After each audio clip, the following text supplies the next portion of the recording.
आप सभी का स्वागत है। और आज हम लोग कक्षा 7वीं की पाठ्य पुस्तक बसंत से हम पंछी उन्मुक्त गगन के कविता को पढ़ने वाले हैं, जिसके कवि हैं श्री मंगल सिंह सुमन। बच्चों, इस कविता के माध्यम से कवि हमें पंछियों के दर्द और तकलीफ को बताते हैं जब हम पंछियों को पिंजरे के अंदर कैद कर लेते हैं। हम तो बहुत खुश रहते हैं पंछियों को अपने घर पे रखकर, हमें बहुत अच्छा लगता है रंग बिरंगी पंछियों को अपने घर के अपने आसपास रखना। लेकिन उन पंछियों को क्या पसंद है? उन्हें आकाश में उड़ना पसंद है, उन्हें खुले आकाश में स्वतंत्र रूप से उड़ना पसंद है। तो उन्हें कितनी तकलीफ होती है जब उन्हें हम पिंजरे के अंदर कैद करके रखते हैं। और क्यों ना हो, क्या आपको पसंद आएगा कि आपको कोई कमरे के अंदर बंद करके रख दिया जाए? भले ही आपको खाने पीने की बहुत सारी चीज़ें, अच्छी अच्छी चीज़ें आपको दी जाए, लेकिन आपको बाहर नहीं निकलना है। आपको कैसा लगेगा? आपको भी अच्छा नहीं लगेगा। ठीक वैसे ही इन पंछियों को भी अगर हम पिंजरे में कैद करके रखते हैं तो इन्हें बिल्कुल अच्छा नहीं लगता। भले ही हमें उनकी सुख सुविधाओं का पूरा ध्यान रखें, फिर भी उन्हें खुले आकाश में उड़ना ज़्यादा पसंद है। और उनकी इस तकलीफ को कवि इस कविता में दिखाते हैं, जो बताते हैं कि पंछी को कितना दुख, कितना दर्द होता है, और एक पंछी जब पिंजरे में कैद होता है तो वो हमसे क्या कहना चाहता है। चलिए हम लोग कविता को पढ़ते हैं और इसके भावार्थ को अच्छे से समझते हैं। हम पंछी उन्मुक्त गगन के, हम पंछी उन्मुक्त गगन के पिंजरबद्ध न गा पाएंगे, कनक तिल्लियों से टकराकर पुलकित पंख टूट जाएंगे। हम बहता जल पीने वाले मर जाएंगे भूखे प्यासे, कहीं भली है कटुक निबोरी कनक कटोरी की मेदा से। स्वर्ण श्रृंखला के बंधन में अपनी गति उड़ान सब भूले, बस सपनों में देख रहे हैं तरु की फुंगी पर के झूले। ऐसे थे अरमान की उड़ते नीले नभ की सीमा पाने, लाल किरण सी चोच खोल चुगते तारक अनार के दाने। होती सीमाहीन क्षितिज से इन पंखों की होड़ा होड़ी, या तो क्षितिज मिलन बन जाता या तनती सांसों की डोरी। नीड ना दो चाहे टहनी पर आश्रय छिन भिन कर डालो, लेकिन पंख दिए हैं तो आकुल उड़ान में विघ्न न डालो। बच्चों, इस कविता में कवि हमें यही बता रहे हैं कि पिंजरे में बंद पंछी क्या महसूस कर रहा है, उसे कितना दर्द, कितना तकलीफ है। और वो पंछी बार बार हमसे यही प्रार्थना कर रहा है कि हम उन्हें स्वतंत्र कर दें और उन्हें आकाश में उड़ने दें। अभी हम लोग कविता के अर्थ को अच्छे से समझेंगे।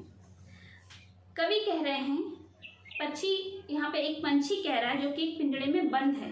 वो कहता है हम सबसे प्रार्थना कर रहा है और हमसे कह रहा है, अपने दर्द को बयान कर रहा है। वो कहता है हम पंछी उन्मुक्त गगन के पिंजरबद्ध न गा पाएंगे। वो कह रहा है कि हम पंछी खुले आकाश में, स्वतंत्र आकाश में उड़ने वाले हैं। हम पिंजरबद्ध मतलब पिंजरे में बंद होकर ना गा पाएंगे। हम पिंजरे में बंद होकर गा नहीं पाएंगे, हमारी जो आवाज़ है वो चली जाएगी। यानी हम जो खुशी खुशी गीत गाते हैं, चहचहाते हैं, वो हम पिंजरे में बंद होकर नहीं कर पाएंगे। कनक तिल्लियों से टकराकर पुलकित पंख टूट जाएंगे। वो कहते हैं कि आप हमें सोने के पिंजरे में भी अगर बंद कर देंगे तो हमारी जो पंख है उस तिल्लियों से टकराकर टूट जाएंगे। यानी आप मुझे सोने के पिंजरे में क्यों ना बंद कर दें। और जैसे ही पंछी को पिंजरे में बंद करेंगे, उनके पंख तो फड़फड़ाने लगेंगे उड़ने के लिए, और फिर उन तिल्लियों से टकराकर उनके पंख जो है वो टूट जाएंगे। हम बहता जल पीने वाले मर जाएंगे भूखे प्यासे, कहीं भली है कटुक निबोरी कनक कटोरी की मेदा से। वो कहते हैं कि हम बहता जल पीने वाले, हम पंछी जो है वो बहता हुआ जल पीने वाले हैं। निर्झर का, नदी का, तालाब का हम लोग पानी पीने वाले हैं। हम इस पिंजरे में बंद होकर भूखे प्यासे ही मर जाएंगे। यानी कि इस पिंजरे में बंद पानी और खाना जो आप हमें देंगे वो हमें पसंद नहीं है, हम उसे नहीं खाएंगे।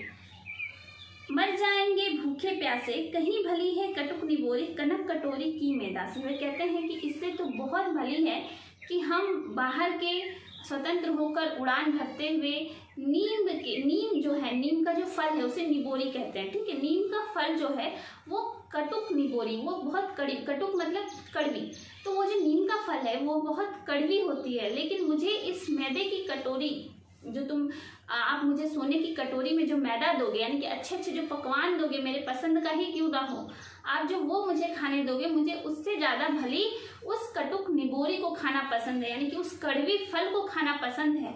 आपके इस पिंजड़े में बंद होकर उस सोने की कटोरी में खाना खाने से अच्छा है कि मैं कड़वे नीम के फल खाऊं।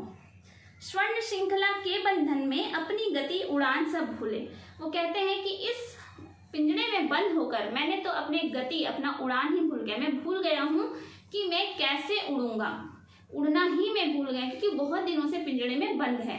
और अब वो अपना दर्द बयान कर रहा है कि इस पिंजड़े में बंद रहते रहते मैं उड़ना भी भूल गया हूँ। बस सपनों में देख रहे हैं तरु की फुनगी पर के झूले। फिर वो पंछी कह रहा है कि अब तो उड़ान तो मेरे लिए एक सपना हो गया और मैं सपने में ही देखता हूँ कि मैं तरु की फुंगी पर बैठकर झूला झूल रहा हूँ। जो पंछी, तरु का फुंगी यानी कि पेड़ का सबसे ऊपर वाला डाल जो है, सिरा, सबसे ऊपर वाला जो डाल है वो बहुत पतला होता है और उस पर जब पंछी आके बैठते हैं तो वो हिलने लगता है ऐसे ऐसे। तो वो जो झूला झूलता है उसमें ऐसा प्रतीत होता है जैसे वो झूला झूल रहा है। तो उसमें पंछियों को बैठना, फुंगी पे बैठना बहुत पसंद है। तो कहता है कि मैं तो अब, मेरे लिए तो ये फुंगी का झूला जो है वो सपना ही हो गया। अब मैं सपनों में ही बस तरु की फुंगी पर झूला झूल रहा हूँ। ऐसे थे अरमान की उड़ते नीले नभ की सीमा पाने, लाल किरण सी चोंच खोल चुगते तारक अनार के दाने। फिर वो कहता है कि मेरा तो अरमान ऐसा था कि मैं नीले आकाश गगन में, सीमाहीन आकाश गगन में घूमता और जो वहां पे तारे हैं उसे चोंच खोलकर अनार के दानों की तरह चुगता, यानी मैं स्वतंत्र होकर आकाश में उड़ता। मेरे तो यही अरमान थे, लेकिन मुझे तो पिंजड़े में कैद कर दिया गया और मेरे ये सारे अरमान ही रह गए हैं। होती सीमाहीन क्षितिज से इन पंखों की होड़ा होड़ी, या तो क्षितिज मिलन बन जाता या तंती सांसों की डोरी।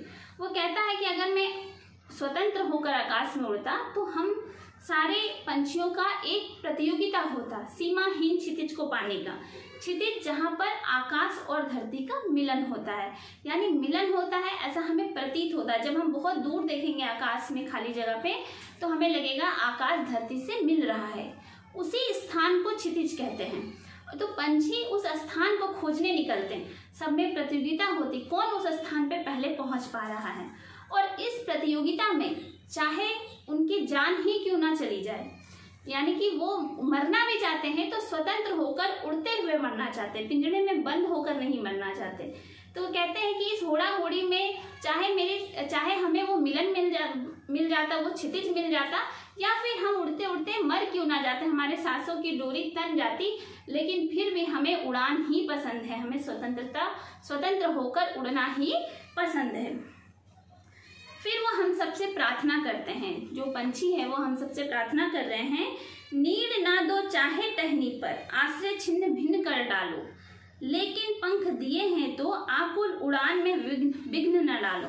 वो कहते हैं कि तुम भले ही मुझे किसी भी डाल पर कोई भी टहनी मत दो घोंसला बनाने के लिए, मेरा आश्रय ही छिन्न भिन्न कर दो, मेरा जो घोंसला है उसे भी तुम तोड़ दो, लेकिन भगवान ने जो मुझे पंख दिए हैं उड़ने के लिए, तो तुम इस उड़ान में ये जो हमारा पंख है ये उड़ने के लिए आकुल है, मतलब व्याकुल है, बेचैन है।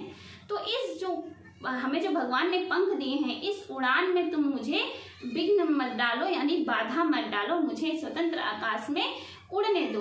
तो ये पंछी जो है हम सब से प्रार्थना करते हैं कि हमें पिंजड़े में बंद करके मत रखो, क्योंकि हमें तो भगवान ने पंख दिए हैं आकाश में उड़ने के लिए, उन्हें अपनी स्वतंत्रता, अपनी उड़ान बहुत प्यारी है, तो उन्हें आकाश में स्वतंत्र होकर उड़ने दीजिए, आप हमें हमारे उड़ान में विघ्न मत डालिए, यही पंछी हमसे प्रार्थना करते हैं।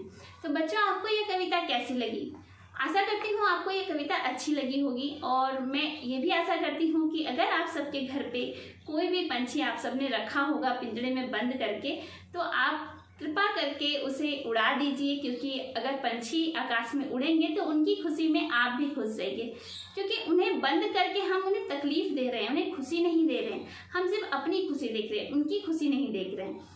तो अगर आप सबके घर पे भी पंछी हैं जिन्हें आपने कैद करके रखा है पिंजड़े में, तो उन्हें स्वतंत्र होकर उड़ने दीजिए।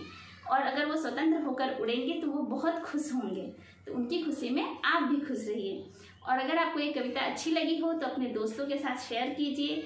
मुझे कमेंट करके बताइए आपको ये कविता कैसी लगी, और लाइक करना तो बिल्कुल भी मत भूलिएगा, लाइक कर दीजिएगा कविता को। मैं जल्द ही आपकी पाठ्य पुस्तक से दूसरी कविता लेकर आपके सामने जल्द ही प्रस्तुत होंगी। तब तक के लिए धन्यवाद।